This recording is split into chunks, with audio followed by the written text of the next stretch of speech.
नमस्कार दोस्तों, NI information में आपका बहुत बहुत स्वागत है। एशिया महाद्वीप की दो शक्तियों के बीच मतभेद का पुराना इतिहास रहा है। इतिहास में कुछ गलतियां भारत की तरफ से हुई थी जिसे चीन कमजोरी समझ लिया था। इस वजह से चीन अपने प्रेशर पॉलिटिक्स के थ्रू अपने विस्तारवादी मंसूबे को साकार करना चाह रहा है। साथ ही साथ चीन भारत के पड़ोसी देशों में अपना प्रभाव बढ़ाकर भारत को घेरने की कोशिश भी कर रहा है। शुरुआती दौर में चीन अपने इस स्ट्रेटेजी में काफी सफल रहा था, लेकिन गलवान में हिंसक झड़प के बाद चीन का असली चेहरा दुनिया के सामने आया है। परिणाम स्वरूप चीन जिस स्ट्रेटेजी के थ्रू भारत को घेरने की कोशिश कर रहा था, उसे तगड़ा झटका लगा है। इसका जीता जागता उदाहरण सोनादिया डीप सी पोर्ट प्रोजेक्ट तथा करा कैनाल प्रोजेक्ट का कैंसिलेशन है। ये सब चीन के ऐसे प्रोजेक्ट थे जिनकी मदद से चीन भारत के पड़ोसी देशों में अपना प्रभाव बढ़ाकर भारत के नेशनल इंटरेस्ट को हिट करता। लेकिन इन सब प्रोजेक्ट के कैंसिलेशन के बाद अब चीन के लिए यह सपनों से ज्यादा कुछ नहीं रहा। चीन भारत को, खास करके भारत के पूर्वोत्तर राज्यों को घेरने के लिए म्यांमार में पिछले कुछ वर्षों से अपना प्रभाव तेजी से बढ़ा रहा था। चीन म्यांमार में अपने प्रभाव को बढ़ाने के लिए जहां एक तरफ डिप्लोमेटिक चैनल का सहारा ले रहा था, वहीं दूसरी तरफ म्यांमार के उग्रवादी संगठनों को हथियार मुहैया कराकर म्यांमार समेत नॉर्थ ईस्ट राज्यों में अस्थिरता पैदा करना चाह रहा था। चीन के इस मंसूबे की भनक जैसे ही म्यांमार को लगी, म्यांमार ने अपनी प्रो चाइनीज अप्रोच को ड्रॉप करके प्रो इंडियन अप्रोच पर कार्य करने लगा। ऐसा नहीं है कि म्यांमार ने अपने अप्रोच को एक झटके में बदल दिया, बल्कि भारत की विदेश नीति इसमें अहम भूमिका निभाई थी। म्यांमार भारत के लिए, खास करके नॉर्थ ईस्ट के कनेक्टिविटी और डेवलपमेंट के लिए बहुत ही इम्पोर्टेंट देश है। भारत की काफी लंबे समय से कोशिश थी अपने नॉर्थ ईस्टर्न स्टेट के साथ कनेक्टिविटी के लिए कोई और विकल्प भी रखा जाए, क्योंकि चिकन नेक ही कनेक्टिविटी का एकमात्र साधन है। चिकन नेक भारत के पश्चिम बंगाल राज्य में स्थित लगभग 22 किलोमीटर भूमि का एक संकीर्ण खिंचाव है, जो भारत के पूर्वोत्तर राज्यों को शेष भारत से जोड़ता है। चिकन नेक हाशिए की तरह है जो सिक्किम और भूटान को अलग करता है।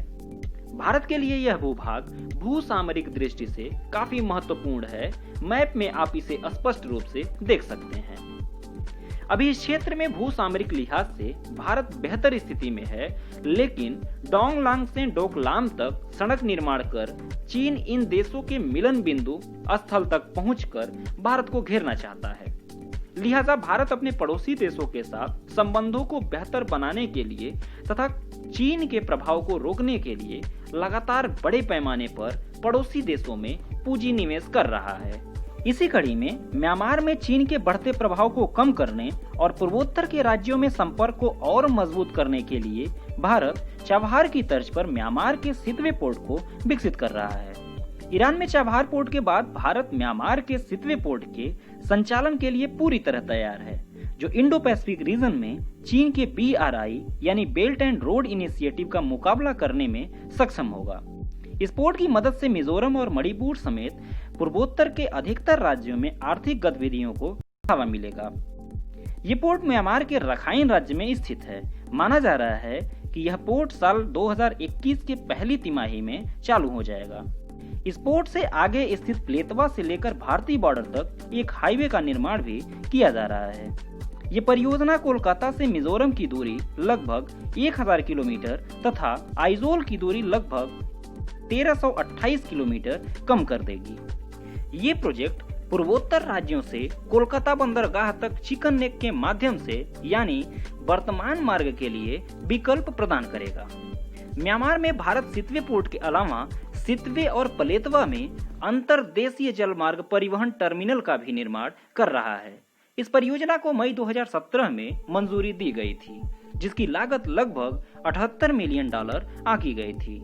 सितवे पोर्ट भारत के Kaladan multi modal transit transport project का हिस्सा है। इस परियोजना के पूरा होते ही न केवल म्यांमार के साथ कनेक्टिविटी बढ़ेगी, बल्कि भारत के पूर्वोत्तर राज्यों में माल के परिवहन के लिए परिवहन गलियारा भी बनेगा। इसके अलावा भारत म्यांमार थाईलैंड त्रिपक्षीय राजमार्ग को कलादान मल्टी मॉडल प्रोजेक्ट से जोड़ा जा सकता है। चाइनीज गवर्नमेंट अपने प्रेशर पॉलिटिक्स के थ्रू म्यांमार पर अपने बेल्ट एंड रोड इनिशिएटिव में शामिल होने के लिए दबाव बना रही है। इसके लिए वो म्यांमार के उग्रवादी संगठनों को हथियार मुहैया करा रही है। ये आतंकी संगठन सुरक्षा बलों पर हमला करने के लिए चीन के बने हथियारों का प्रयोग करते हैं।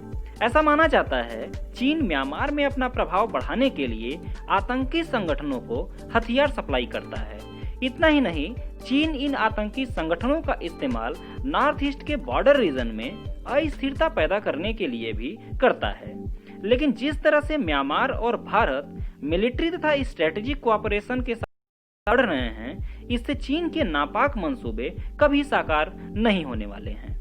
आपको ये वीडियो कैसा लगा कमेंट सेक्शन में जरूर बताएं। Thanks for listening. God bless you all.